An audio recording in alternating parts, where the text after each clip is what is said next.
దేవుని సంగమా, దేవుని పిల్లల అనగా దేవుని పిల్లలము, దేవుని పిల్లలారా, దేవుని సంగమా, దేవుని ప్రజలారా, దేవుని జనాంగమని మనము ప్రతి ఒక్కరిని కూడా సంబోధిస్తూ బోధిస్తుంటాం. ఈ దేవుని పిల్లలు ఎక్కడి నుండి వచ్చినారు, ఈ దేవుని పిల్లలు ఎలా వచ్చారు, వీరికి మాత్రమే దేవుని పిల్లలు, రక్షణ పొందిన వారికి మాత్రమే దేవుని పిల్లలు అని పిలుస్తూ ఉంటాం కదా. ఈ దేవుని పిల్లలు ఎక్కడి నుంచి వచ్చినారంటే ఈ పాపపు స్వభావంలో ఉన్నటువంటి మంచిగా పుట్టిన జీవితం నుండే మనం వచ్చినాం. అంటే పాపలలో నుండి మనము వచ్చినటువంటి వారు. ప్రత్యేకంగా ఆకాశం నుండి ఊడిపడింది లేదు, కానీ పాపపు మూల పాపమైన ఆదాము నుండి వచ్చినటువంటి పాపములో నుండి పుట్టినటువంటి వారినే మనందరం. మనము ప్రభువుని నమ్ముకున్నప్పటికీ మన పాపాలు క్షమించబడతాయి కనుక దేవుడు లేక దైవ జనులు, దేవుని సేవకులు, దేవుని పిల్లలారా, దేవుని జనాంగమా, దేవుని సంగమా అని పిలుస్తాం. కానీ ఈ దేవుని పిల్లలు, ఈ దేవుని సంఘము ఎక్కడి నుండి వచ్చిందంటే పాపపు లోకం నుండి, అలాగే పాపులలో నుండే వచ్చినటువంటి వారే దేవుని పిల్లలు. దేవుడు ఎవరిని ప్రేమిస్తూ వచ్చినాడు? నీతిమంతున్నా పాపులనా? దేవుడు చెప్పినాడు, నేను నీతిమంతుని పిలువ రాలేదు, నేను వచ్చింది పాపుల కోసం అన్నాడు. మనము సంబోధించే మాట దేవుని పిల్లలారా, దేవుని జనాంగమా, ఇలా రక్షణలో ఉన్న పిల్లల గురించి గొప్పగా చెప్తాం. కానీ వారి కొందరి ప్రవర్తన చూసి ఎందుకయ్యా ఈమె పోవడము, ఎందుకమ్మా ఈమె పోవడము అనేలా వాళ్ళ ప్రవర్తన ఉండొచ్చు. అంటే నేను చెప్పడం ఏంటంటే మనం నీతిమంతులం అని గర్వపడాల్సిన పని లేదు. పాపంలో ఉన్నవారిని లేక రక్షణలో లేకుండా ఉన్నవారిని చూసి మనం అసూయపడాల్సిన పని లేదు. వారి మీద ప్రేమతో దేవుని ప్రేమను తెలియపరిచి, ఆయన ఎందుకు వచ్చాడు, మీకోసమే వచ్చాడు, ఒకప్పుడు నా కోసం వచ్చాడు, ఇప్పుడు నేను మారాను, నన్ను నీతిమంతునిగా చేశాడు దేవుడు, వెలుగు సంబంధునిగా చేశాడు, చీకటి బ్రతుకులు ఉంటున్నటువంటి నా జీవితాన్ని వెలుగు సంబంధులుగా చేశాడు. ఇప్పుడు వెలుగు సంబంధమైన నన్ను దేవుడు నా కోసం అయితే ఇంకా రాలేదు, కానీ చీకటి బ్రతుకుల్లో ఉంటున్నటువంటి వారి కోసమే నేను వచ్చానని దేవుడు చెప్తున్నాడు. కనుక పాపములో ఉన్నటువంటి వారి కోసమే దేవుని వాక్యము ఎక్కువ అవసరం. రక్షణలో ఉన్నటువంటి వారు, దేవుని పిల్లలుగా ఉన్నటువంటి వారు, దేవుని పరలోక రాజ్యంలో జ్ఞానం అవసరం. ఇంకా ఎంత బాగా బ్రతికితే దేవుడు మనకు బహుమానాలు ఇస్తాడు, ఎంత దేవునికి ఇష్టంగా బ్రతికితే మనకు అనేక మందికి పెద్దగా కనిపెడతాడు, దేవునికి ఇంకా లోబడుతూ బ్రతికితే మనకు జీవవృక్ష ఫలాలు ఇస్తాడు, లేక ఇంకా బాగా దేవునికి ఇష్టంగా బ్రతికితే మనకు జీవజల బుగ్గలు ఇస్తాడు, అనేక మందికి పెద్దగా పెడతాడు, అక్కడ తోకగా కాక తలగా పెడతాడని విశ్వాసులు లేక రక్షణలో ఉన్నటువంటి వారు, ఎక్కువ రక్షణలో అంటే ఎక్కువ సంవత్సరాలు రక్షణ ఉన్నటువంటి వారు ఇంకా దేవుని ప్రేమను తెలుసుకున్నట్టుకు, ఇంకా పరలోక రాజ్యంలో ఏవి ఉన్నవి, ఏవి ఇవ్వబోతున్నాడు దేవుడు, ఆ జీవితం ఎలా ఉండబోతుందని ఆ గురి కలిగి ఆ నిరీక్షణలో ఉంటారు. ఇంకా వీరి పట్ల దేవునికి భయం లేదు. ఇది నా పిల్లలే, ఒకప్పుడు క్షమించాను, ఇప్పుడు పరిశుద్ధులుగా ఉన్నారు, ఆ నిత్యత్వంలోకి వెళ్ళడానికి ఇంకా వారు కృషి చేస్తూ ఉన్నారు, నా ఆలోచనలే కలిగి ఉన్నారు, నా ప్రణాళిక తెలుసుకోవాలన్నారు, నా చిత్తం నెరవేర్చడానికి ఆశ కలిగి ఉన్నారు అనేది వీరి పట్ల ఇంకా దేవునికి భయం లేదు. భయం వల్ల ఒక్క పాపి నరకానికి పోవుట దేవునికి ఇష్టం లేదు. ప్రియ దేవుని సంగమం, కనుక అంతలా పాపలను ప్రేమించే దేవుడు ఎవరన్నా ఉన్నారంటే ఒక్క యేసుక్రీస్తు ప్రభువు తప్పితే ఇంకెవరు పాపంలో ఉన్నటువంటి జనాన్ని ప్రేమించి పరిశుద్ధత వైపు నడిపే దేవుడు ఆయన మాత్రమే. ఆయన పాపాన్ని విడిచిపెట్టమని ఆయన ఆశ. పాపము పదే పదే చేస్తుంటే మళ్ళీ ఆయనకు కోపం. పాపాన్ని విడిచిపెట్టడానికి ఆలోచన ఉన్న వారిని ఆయన అమితంగా ప్రేమిస్తాడు, కానీ నటన చేసేవారిని మటుకు ఆయన ప్రేమించలేడు ప్రియ దేవుని సంగమా. కనుక ఈ ఈ నీతిమంతులు, ఈ దేవుని పిల్లలు ఎలా వచ్చారంటే ఆ పాపపు గుంపులో నుండే వచ్చినటువంటి వారము అందరము కూడా రక్షణ పొందినవారు. కనుక మనం రక్షణ పొందుకున్నామని ఆ పాపపు గుంపులో లేక పాపపు ఆలోచనలో బ్రతుకుతున్న వారి పట్ల మనము అనగా రక్షణలో ఉన్నటువంటి పిల్లలు ఏమంటాము గర్వపడాల్సిన పని లేదు. వారి పట్ల జాలితోనే వారిని ప్రభువు వైపుకు మళ్ళించే ఆలోచన, ప్రభు ఎలాగూ ఆ యొక్క పాపంలో ఉన్న వారిని ప్రేమిస్తున్నాడో ఆ ప్రభువు మాదిరిగా మనం కూడా పాపంలో ఉన్న వారిని లేక రక్షణ లేనటువంటి వారు, యేసు ప్రభు గురించి తెలియనటువంటి వారు, సామాన్యంగా తెలియడం కాదు కానీ ఆయన గురించి ఒక క్లుప్తంగా తెలియడం, ఆయన అంత పరిశుద్ధ దేవుడని క్లుప్తంగా తెలుసుకోవడము విషయపరిచినట్లయితే వారిలో మారు మనసు రావచ్చు, రక్షణలోకి రావచ్చు, చీకటి బ్రతుకులో నుంచి వెలుగు సంబంధులుగా రావచ్చు, ఈ యొక్క చీకటిని విడిచి వెలుగుగా మారచ్చు. అందుకే ఒక ఆత్మ వెలిగింపబడినటువంటి ఆత్మ ఇంకొక ఆత్మకు వెలిగింపబడేలా చేస్తుంది. అది దేవుని ప్రణాళికలో ఒక భాగం. ఒక వెలిగింపబడినటువంటి కొవ్వొత్తి ఇంకొక కొవ్వొత్తిని వెలిగించాలి. ఒక నీతిమంతుడు ఇంకొక నీతిమంతుని తయారు చేయాలి. మంచి పని చేస్తే దేవునికి ఇష్టమే కదా. కనుక ఈ పాపులుగా ఉన్నటువంటి వారు లేక ప్రభువుకు దూరంగా ఉన్నటువంటి వారు, ప్రభు ప్రేమను తెలియక ఇంకా లోకంలో ఉన్నటువంటి వారికి దేవుని ప్రేమను, అమితమైన ప్రేమను తెలియపరిచి క్రీస్తులేకి నడిపించగలిగే, క్రీస్తుకున్న మనసు ప్రతి విశ్వాసికి, ప్రతి రక్షణ పొందుకున్న బిడ్డకు రావాలని దేవుడు ప్రణాళికలో ఉన్నటువంటి ఆయనకు ఇష్టమైనటువంటి ఆలోచన ప్రియ దేవుని సంఘం. అందుకే ఆయన నేను నీతిమంతుని పిలవరాలేదు, పాపులనే పిలవచ్చి తిన్నాడు. అంత ప్రేమ ఆయనకు. ఏ ఒక్కరూ నరకానికి వెళ్ళకూడదు. నిత్యత్వంలోనే నాతోనే, నా సహవాసంలోనే, నా ఆలోచనల మాదిరి నాకు మళ్ళీ మీరు ఉండాలని కోరుతున్నటువంటి దేవుని ఆలోచనను మనం నెరవేర్చే పిల్లలంగా ఉండాలి ప్రియ దేవుని సంఘం. చూడండి, మొదటిగా చదువుకున్న మాట మరి ఒకసారి పరిశీలిద్దామండి. లూకా సువార్త 12వ అధ్యాయము 16వ వచనం నుండి ఒక 21వ వచనాలు మనం చదువుకున్నామండి.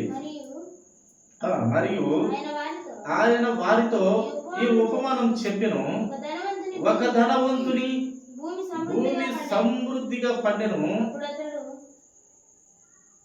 అప్పుడు అతడు నా పంట సమకూర్చుకొనుటకు నాకు స్థలము చాలదు కనుక నేనేమి చేతునని తనలో తాను ఆలోచించుకొని ఇలాగూ చేతును, నా కొట్లు విప్పి వాటికంటే గొప్ప వాటిని కట్టించి అందులో నా ధాన్యం అంతటిని, నా ఆస్తిని సమకూర్చుకొని నా ప్రాణముతో ప్రాణమా అనేక సంవత్సరములు విస్తారమైన ఆస్తి నీకు సమకూర్చబడి ఉన్నది. సుఖించుము, తినుము, త్రాగుము, సంతోషించుమని చెప్పుకొందునను కొనేను. అయితే దేవుడు వెర్రివాడా, ఈ రాత్రి నీ ప్రాణమును అడుగుచున్నాను, నీవు సిద్ధపరచినవి ఎవని వగునని అతనితో చెప్పను. దేవుని ఎడల ధనవంతుడు కాక తన కొరకే సమకూర్చుకునేవాడు అలాగుననే ఉండునని చెప్పాను. చూడండి ప్రియ దేవుని సంగమా, ఈ యొక్క ధనవంతునికి, ఎక్కువ ధనమున్న వారికి, అనేక సంవత్సరములకు తిండి భత్యము, ఆస్తిపాస్తులు అన్ని పుష్కలంగా ఉన్న వారికి దేవుడు ఒక గొప్ప పేరు పెట్టినాడు. ఏంది ఆ పేరు? వెర్రివాడ అంటున్నాడు. ఈయనకు అనేక సంవత్సరాలకు బాగా సంపాదించినట్ట అది అంటున్నాడు. తన ప్రాణంతో తనతో మాట్లాడుతూ అనేక సంవత్సరములకు విస్తారమైన ఆస్తి నీకు సమకూర్చబడి ఉన్నది, బాగా పంటలు పడినవి, సమకూర్చబడిందంతా. ధనవంతుడు సుఖించుము, తినుము, తన ప్రాణానికి తనే చెప్తూ ఉన్నాడు. సుఖించుము, తినుము, త్రాగుము, సంతోషించుము అని చెప్పు కొందునను కొనేను. అయితే దేవుడు అతనితో మాట్లాడుతూ ఏమంటున్నాడు? వెర్రివాడా, అనేక సంవత్సరములకి ఎందుకు నీకు? ఒరే వెర్రివాడా, ఈ రాత్రి నీ ప్రాణము అడుగుచున్నాను, నీవు సిద్ధపరచినవి ఎవరివి అగునని అతనితో చెప్పింది. ఈ రాత్రి నీ ప్రాణాన్ని నేను తీసుకొని పోతున్నాను, ఇంత ఆశ కలిగి ఉన్నావు, అనేక సంవత్సరాలు కంటున్నావు, తినుము త్రాగుము అంటున్నావు, రాత్రి నీ ప్రాణము నేను అడుగుతున్నాను, తీసివేయబోతున్నాను, ఏంటి నీ పరిస్థితి అని చెప్పినప్పుడు ఈ ధనము చూడండి, ఈ ధనము ఎక్కువ ఉంటే లేక ధనం పట్ల ఎక్కువ ఆసక్తి ఉన్నట్లయితే మనకు మంచిది కాదని దివ్య గ్రంథం మనకు తెలియపడుతుంది. ఆ ధనమును బట్టి గర్వించకూడదు. ఇక్కడ ధనవంతుడు గర్విస్తూ ఉన్నాడు. తినుమా త్రాగుమా దిక్కు లేకుండా పండింది, ఈ చిన్న కొట్లన్నీ పట్టవు, పడగొట్టేసి పెద్ద కొట్లు చేసి ఆ కొట్లలో నింపి ఇంకా తిను తాగు అనేక సంవత్సరంలోకి ఉంది నీకు తినేదానికి అని అన్నప్పుడు మన ప్రభు వెర్రివాడ అంటున్నాడు ఆ ధనవంతుని. ఇప్పుడున్నటువంటి లోకంలో ఎక్కువ ధనం ధనం ధనం ధనం ఎక్కువ అత్యాశ కలిగిన వారికి ఈ యొక్క పేరు, దేవుడు పెట్టినటువంటి పేరు వెర్రివాడ. ఎంత సంపాదించిన చివరికి వెర్రివాడి వలె వెళ్ళవలసిన పరిస్థితి. ఏమి మనం తేలేము, ఏమి తీసుకొనుకోలేము, ఎలా వచ్చినామో అలాగే వెళ్ళిపోవాల్సిన పరిస్థితి వస్తుంది దేవుడి. కనుక చూడండి, మరి ఒక మాట మనం అదే గ్రంథం నుండి చూడండి, 21వ వచనము 22 నుంచి కూడా చదువుకుంటూ వస్తాము. అంతటా ఆయన తన శిష్యులతో ఇట్లనే, ఈ హేతువు చేత మీరు ఏమి తిందుమో అని మీ ప్రాణమును గురించి అయినను, ఏమి ధరించుకుందుమో అని మీ దేహమును గురించి అయినను చింతింపకుడి. చూడండి, ఈ యొక్క దేహమును బట్టి ఏమి ధరించుకోవాలనో, ఈ కడుపును బట్టి ఏమి తిందుమనో, ఇదంతా ఆలోచన వద్దు మీకు. చింతింపకండి దీని గురించి. ఆహారం కంటే ప్రాణము గొప్పది కదా, వస్త్రము కంటే నీ దేహము గొప్పవి కావాలంటూ దేవుడు మాట్లాడుతూ, అదే సమయంలో చూడండి, కాకుల సంగతి విచారించి చూడండి, కాకుల గురించి చూడండి, అవి విత్తవు కోయవు, వాటికి గరిష లేదు. గరిష అనగా ఈ యొక్క గింజలు దాచుకునేటువంటి యొక్క దానిని గరిషగా పిలుస్తారు. అవి కోయవు విత్తవు, వాటికి గరిష లేదు, కొట్టు లేదు, అయినను దేవుడు వాటిని పోషిస్తూ ఉన్నారు. మీరు పక్షుల కంటే ఎంతో శ్రేష్ఠులు, మరియు మీలో ఎవడు చింతించుట వలన తన ఎత్తును మూరెడు ఎక్కువ చేసుకొనగలడు. మీ చింత యావత్తు నా మీద వేయమని చెప్తున్నాడు ప్రభు. మీరు ఎక్కువ అధికంగా చింత చేసినట్లయితే ఏమన్నా మీ ఎత్తు ఒక మూరెడు ఏమన్నా ఎత్తు చేసుకోగలరా? లేక ఒక మూరెడు ఏమన్నా తక్కువ చేసుకోగలరా? లేక ఒక నల్లటి వెంట్రుక తెల్లగా చేసుకోనగలరా? తెల్లదాన్ని నల్లగా చేసుకోనగలరా? తెల్లదాన్ని నల్లగా చేసుకున్నటకు ఏదో ఒక వారం రోజులు రంగేస్తే అవుతుంది, మన తర్వాత అదే పరిస్థితి. కనుక ఒక తెల్ల వెంట్రుకను నల్లగా చేయలేము, నల్ల వెంట్రుకను తెల్లగా చేయలేము, మనము ఏమీ చేయలేము. మనము చింతించుట వల్ల మన ఎత్తు మూరెడు ఎక్కువ కాదు, మూరెడు తక్కువ కాదు. కనుక ఇవన్నీ రేపటి దినం గురించి మీరు ఆలోచించవద్దు. ఆ పక్షులు చూడండి, అవి కోయవు విత్తవు, చక్కగా ఆనందంగా ఎగురుతూ అవి ఆ పూట తిని సంతోషించి మళ్ళీ తిరుగుతూ ఉంటాయి. వాటికంటే మీరు శ్రేష్ఠులు కదా, వాటిని నేను పోషిస్తున్నాను, వాటిని పోషించగలిగేది మిమ్మల్ని, వాటికంటే శ్రేష్ఠులైన మిమ్మల్ని, అది నా పోలికలో సృష్టించుకున్న మిమ్మల్ని నా సొంత చేతులతో తయారు చేసి నా నోటి జీవవాయువుతో మిమ్మల్ని ఊది నాలాగా నా జీవవాయువు నా అంశతో పుట్టించుకున్నటువంటి మీరు వాటికంటే శ్రేష్ఠులు, మిమ్మల్ని వాటికంటే బాగా నేను చూసుకున్నాను. మీకు ఏది అక్కరకు మించి నేను ఇవ్వగలిగిన సమర్థుడను అంటూ దేవుడు మనుషులతో మాట్లాడుతూ ఉన్నాడు ప్రియ దేవుని సంగమం. కాబట్టి అన్నిటికంటే తక్కువైనవి మీ చేత కాకపోతే తక్కిన వాటిని గురించి మీరు చింతింపనేలా. పువ్వులు ఎలాగూ ఎదుగుచున్నవో ఆలోచించుడి, అవి కష్టపడవు వడకవు, అయినను తన సమస్త వైభవంతో కూడిన సొలొమోను సైతము వీటిలో ఒకదాని వలనైనను అలంకరింపబడలేదని మీతో చెప్తున్నాను. నేడు పొలంలో ఉండి రేపు పోయిలో వేయబడు అడవి గడ్డిని దేవుడు ఇలాగూ అలంకరించిన ఎడల అల్ప విశ్వాసులారా మీకు మరి ఎంతో నిశ్చయముగా వస్త్రములు నిచ్చును. చూడండి, ఇప్పుడు ఈ యొక్క గడ్డి పువ్వులు ఎంతో సుందరంగా దేవుడు తయారు చేస్తాడు. కాసేపటికి బాగుంటుంది, మళ్ళీ వాడిపోతుంది, మళ్ళీ దాని పొయ్యిలో కాల్చబడేలా అయిపోతుంది. కానీ మీరు దానికన్నా మీరు శ్రేష్ఠులు కదా, మిమ్మల్ని నేను మీకు విశ్వాసం లేదా, అల్ప విశ్వాసులారా అంటూ దేవుడు మాట్లాడుతూ ఉన్నాడు. అందుకే 29వ వచనంగా ఏమి తిందుమో ఏమి త్రాగుదమో అని విచారింపకుడి, అనుమానము కలిగి ఉండకుడి. అనుమానం అక్కర్లేదు, ఆ విచారణే వద్దు, నిశ్చింత యావత్తు నా మీద వేసి ధైర్యంగా ఉండు, ఏ పూట కాపుట తిని సంతోషంగా ఉండు అని లేఖన భాగాలు మనకు బయలుపరుస్తూ ఉన్నాయి. ప్రియ దేవుని సంఘం, ఈ లోకపు జనులు వీటన్నిటినీ వెతుకుదురు. ఎవరు వెతుకుతారంట? ఈ లోకపు జనులు. ఈ లోకపు జనులు అంటే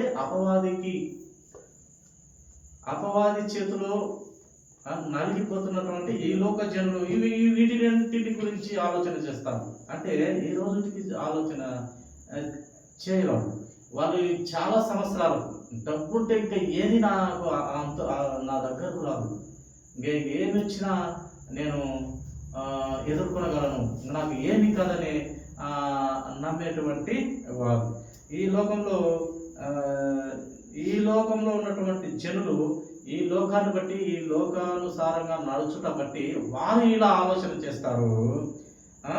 ఇవి మీకు కావలసి ఉన్నవని మీ తండ్రికి తెలియదు. వారైతే అలా ఆలోచన చేయగలుగుతారు, కానీ మీకు ఏది కావాలో, ఏది ఇవ్వాలో, ఏది ఇవ్వకూడదో, ఎప్పుడు రోగం ఇవ్వాలో, ఎప్పుడు జ్వరం పెట్టాలో, ఇవన్నీ దేవునికి మనము చెక్కేదానికి. ఒక వజ్రం అంట రాయిగా ఉంటుంది లేదా బొగ్గుగా ఉంటుంది. అది అనేక సంవత్సరములు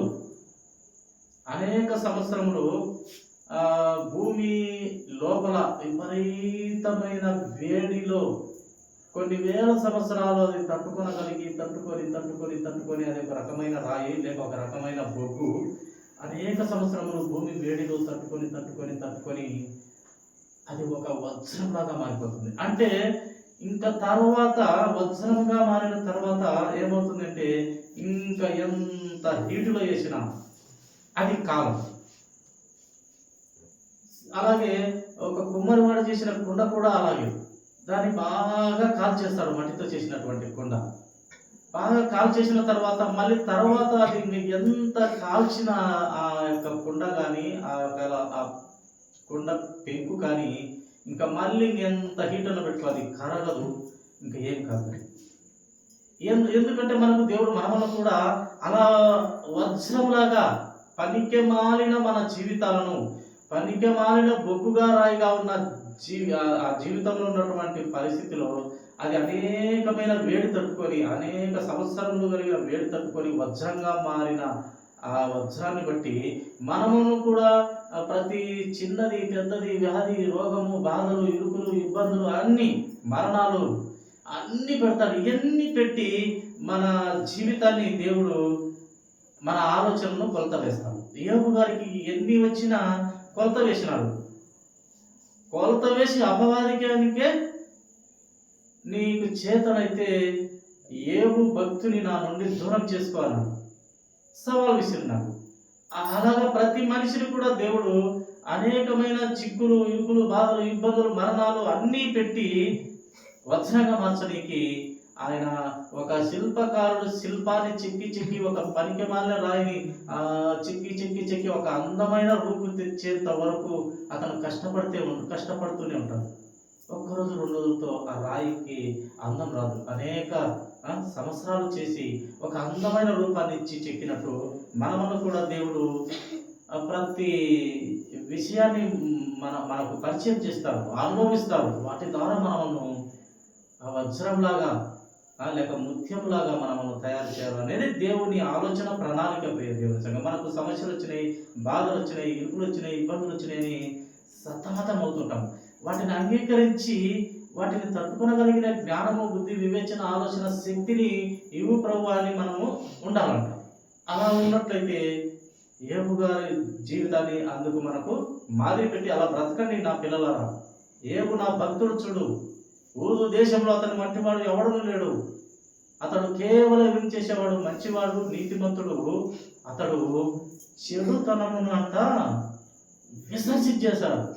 మన కడుపులో చెడ్డంతా విసర్జించినట్టుగా చెడుతనం అనే మాటే, ఆ ఆలోచనే విసర్జించేసినాడు. అది ఆలోచన తలలోకి రానియడంట యోబు.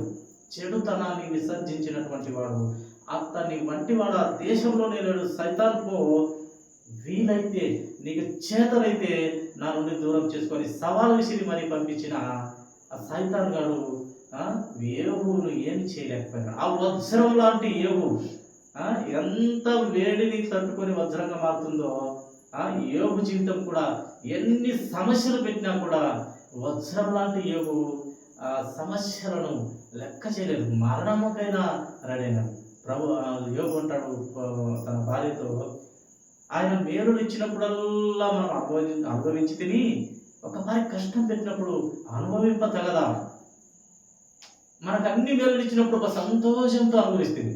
కొంచెం ఇరుకులు, ఇబ్బందులు, బాధలు పెట్టినప్పుడు మనం అనుభవింపతగదా, అవి కూడా అనుభవించాలి అని భార్యతో అంటాడు. కనుక అలాంటి స్వభావంలో వత్సరంగా మారినటువంటి వ్యక్తి యోబు గారు.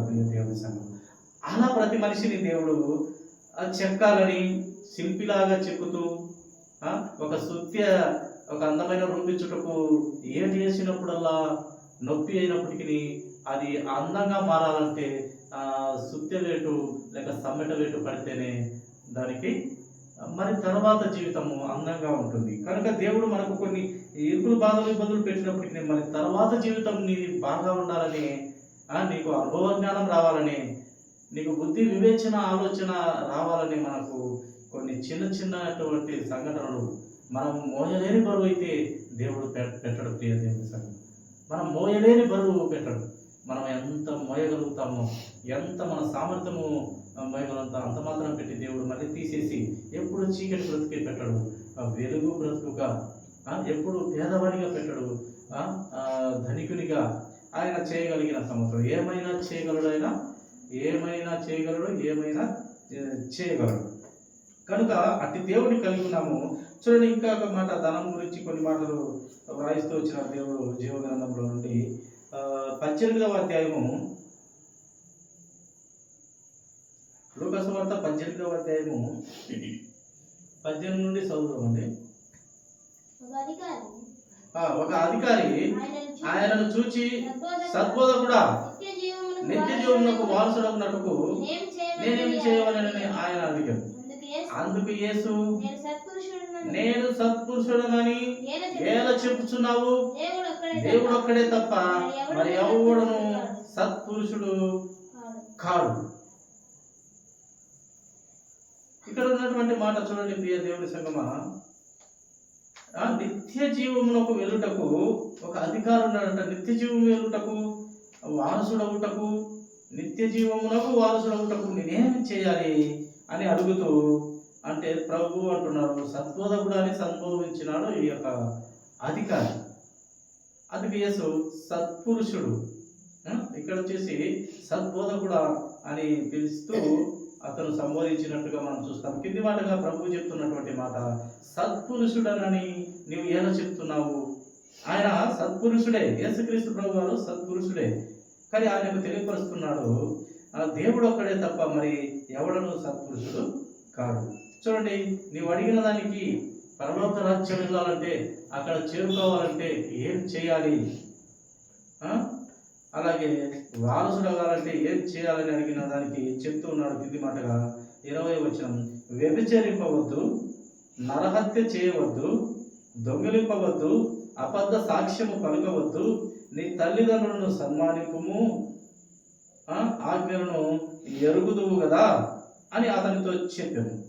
అందుకు అతడు బాల్యం నుండి, ఇప్పుడు కాదు ప్రభువా, బాల్యం నుండి వీటన్నిటిని అనుసరించుతూనే ఉన్నాను, నేను బాల్యం నుండి ఇవన్నీ నేను పాటిస్తున్నాను ప్రభువా అంటూ యేసు ప్రభు మళ్ళీ చెప్తున్నాడు, యేసు వినిన ఇంకా ఒకటి కొదువుగా ఉన్నదంటాడు. ఇంకా ఒకటి నీకు కొదువుగా ఉందన్నప్పుడు, నీకు కలిగినవన్నీ అవి బీదలకిమ్ము, అప్పుడు పరలోకమందు నీకు ధనము కలుగును, నీవు వచ్చి నన్ను వెంబడించుమని అతనితో చెప్పాను. ఇంకా ఏం కొదవ ఉందంటే, ఇంకా నీకున్న ఆస్తిలో కొంచెం పేదలకు ఇమ్ము ఆస్తి అమ్మి అని అప్పుడు అతడు మిక్కిలి ధనవంతుడు కనుక, ఎక్కువ ధనవంతుడట. ఈ మాటలు విని మిక్కిలి వ్యసనపడగా, మిక్కిలి ఎక్కువగా వ్యసనపడుతూ, ఏంది ఆస్తి అంతా మీ పేదలకు ఇమ్మంటాడని వ్యసనపడుతూ బాధపడుతూ ముఖము వికారం చేసుకోవచ్చు. యేసు అతన్ని చూసి, ఆస్తి గలవారు దేవుని రాజ్యంలో ప్రవేశించుట ఎంతో దుర్లభము, ధనవంతుడు దేవుని రాజ్యంలో ప్రవేశించుట కంటే సూది బెత్యంలో ఒంటె దూరుట సులభమని చెప్పినాడు. ఈ మాట ధనవంతులకు చూడండి ఎంత గట్టి మాట చెప్పినాడు దేవుడు. సూది బెత్యంలో, సూది రంధ్రంలో ఒంటెన దూరి అవతలికి పోతుంది, కానీ ఈ ధనవంతుడు పరలోక రాజ్యమే చేరలేడు అని చెప్తున్నాడు. అసలు పేదవారిగా పుట్టించుటకు దేవుడు నిజంగా వారికి కష్టాలు, ఇరుకులు, బాధలు ఎన్నో ఉంటాయి. కానీ పేదవారిగా పుట్టిస్తూ సృష్టికర్త అయిన దేవుని పరిచయం చేస్తాడు వాళ్ళకి. అలాగే ధనవంతులు కూడా చేస్తాడు, కానీ పేదవారు ఎక్కువగా తొందరగా దేవుని మీద ఆధారపడతారు. ధనవంతులు, ధనికులు దేవుని మీద తొందరగా ఆధారపడతారు. వాళ్ళు డబ్బు ఉంది కనుక, ధనం ఉంది కనుక, ఆస్తిపాస్తులు ఉన్నాయి కనుక, కానీ ఏమొచ్చినా నేను రెడీ అయిపోతాను, ఏమొచ్చినా నేను సాధించుకుంటాను అనే అహంకార స్వభావంతో ఉన్నప్పుడు ఏమంటాడు, అరే ఏలివాడ, ఈ రాత్రి నేను పిలుస్తున్నాను, ఏం చేస్తావు నీ ధనము డబ్బు అంటాడు. కనుక ప్రియ దేవుని సంగమా, అందుకేనేమో పేదవాళ్ళగా పుట్టడం ఒక రకంగా అదృష్టమని మనము చెప్పుకోవాలి. ఎందుకంటే తొందరగా దేవుడి వైపు ఆలోచన కలిగి ఉండేదానికి ఆస్కారం ఉంటుంది. ఎక్కువ ధనం ఉంటే ఆస్కారం ఉండదు, ఆ కృప దొరకదు మనకు. అందుకే పేదలంటే దేవునికి చాలా ఇష్టం. ఎందుకంటే ఆయన పుట్టింది పేదలలో, ఆయన చెక్క పని చేస్తూ కష్టపడుతూ వచ్చింది కనుక ఆయన పరలోక రాజ్యంలో తండ్రితో సమానంగా, దేవునితో సమానంగా ఉంటూ కూడా ఈ ఒక పెద్ద ధనవంతుని కుటుంబంలో లేక ఒక రాజు కుటుంబంలో పుట్టలేదు, పేద కుటుంబంలో పుట్టినాడు. కనుక పేదలంటే దేవునికి ఇష్టం. ఎందుకంటే వారు తొందరగా దేవుని వైపు మళ్ళుతారు, ధనవంతులు తొందరగా దేవుని వైపు మళ్ళలేరు. అంటే అందరూ ఉండరు, అలా ఒక ఆలోచన. కనుక ఈ విధంగా దేవుడు ధనవంతుల గురించి, ధనమును గురించి దేవుడు మాట్లాడుతున్నాడు. చూడండి, సామెతల గ్రంథము 11:28లో దేవుడు చెప్తాడు, ధనమును నమ్ముకుని వాడు పాడైపోవును. ధనమును నమ్ముకుంటే పాడైపోతాము అని దేవుని వాక్యం తెలియచెప్తూ ఉంది. కానీ ధనమును నమ్ముకొని ధైర్యంగా ఉండేవారు ఎంతోమంది ఉన్నారు. కానీ ధనమును నమ్ముకొని ధైర్యంగా ఉన్న ఆయుస్సు లేక జ్ఞానము, తెలివి, వివేచన ఇవన్నీ దేవుడు ఇస్తాడు, దేవుడు ఇచ్చేటివి. ధనమున్న తెలివి లేకుండా పోతే ఏం ప్రయోజనం, ఆయుస్సు లేకుండా పోతే ఏం ప్రయోజనం లేదు. కనుక సృష్టికర్త దేవుని ఎరుగుండటమే గొప్ప పని ప్రియ దేవుని సంఘం. అందుకే ప్రభు ఒక మనిషి గురించి చెప్తూ, ఒకడు 100 మంది పిల్లలను కని 100 మంది పిల్లలు కన్నా క్రీస్తును ఎరగక, క్రీస్తును తెలుసుకొనక వాడు మరణించినట్లయితే, క్రీస్తును ఎరగనట్లయితే మనకి ఆస్తిపాస్తులు ఉండొచ్చు, 100 మంది పిల్లలే ఉండొచ్చు. క్రీస్తును ఎరగకపోతే వారికి ఏమి ప్రయోజనము అని చెప్తాను. అంటే ఎంత ధనమున్నా, ఏమున్నా, ఎంత ఆస్తిపాస్తులున్నా, ఎంతమంది పిల్లలున్నా, బలగమున్నా, ఏమున్నా, క్రీస్తును ఎరగని వాళ్ళమైతే మనకు సున్నా, ఏ ప్రయోజనం లేదని యేసుక్రీస్తు ప్రభువు చెప్పగానే చెప్పాడు ఆ విషయాన్ని. ఏం ప్రయోజనము? వాడి గతి కంటే పడిపోయిన పిండము మేలు కదా. వాడికన్నా పరలోక రాజ్యం రావచ్చు. ఆ పిండానికి పిండము మేలు, ఆ చిన్నపిల్లలు మేలు. ఎందుకంటే పరలోక రాజ్యము ఏ చెడ్డ తలంపులు లేనటువంటి వారిది పరలోక రాజ్యం. ఏ చెడ్డ తలంపులు పిల్లలకు ఉండవు, పెద్దలకే ఉంటాయండి. ఏ చెడ్డ తలంపులు చిన్నపిల్లలకు ఉండవు. జ్ఞానము వారికి పరిపక్వతలోకి రాక ముందు ఉన్నటువంటి పిల్లలకు డైరెక్ట్ పరలోకమే. వారికి ఎందుకంటే ఏ చెడ్డ తలంపు ఉండదు. ఇస్తే తింటారు, లేకుంటే ఏడుస్తారు, అంతే. అదే తెలుసు వాళ్ళు. కనుక వారికి డైరెక్ట్ పరలోకం. కనుక ఇక్కడ ధనవంతుడు ధనమును నమ్ముకుంటే పాడైపోతాడు అని రాయబడుతూ వచ్చింది. మరి ఏం నమ్ముకోవాలంటే యేసుక్రీస్తు ప్రభు వారి ఆలోచన విధానంలో క్రీస్తు ఆలోచనలు కలిగి క్రీస్తును తెలుసుకుంటే వారి జీవితం ధనం. ఇక్కడున్న ఈ 60-70 సంవత్సరాలు ఏదోలా గడిపోతాడు, అక్కడ యుగాలు ప్రభుతో ఉండగలుగుతూ వస్తాడు. ఇది ధన్యత మనిషికి. చూడండి, చివరి మాటగా రెండు మాటలు చూసుకొని మనం ముగించుకుందాము. సామెతల గ్రంథం అదే 27-24లో ధనము శాశ్వతము కాదు, ధనమంట శాశ్వతము కాదు అంటూ చెప్పబడుతుంది. అంతే. ఏం భక్తుడు అన్నట్టే ఆయన ఇస్తాడు, తీసుకుంటాడు, ఆయనకే మహిమ కలుగును గాక. ఆయన ఇచ్చాడు, నాకు మళ్ళీ తీసుకున్నాడు, ఆయన స్తుతింపబడును గాక అన్నాడు. అంటే ధనము శాశ్వతం కాదు. నేను ఎలాగ వచ్చినో, నేను బట్టలు లేకుండా దిగంబరుడై పుట్టిని, దిగంబరుడిగా వెళ్తాను.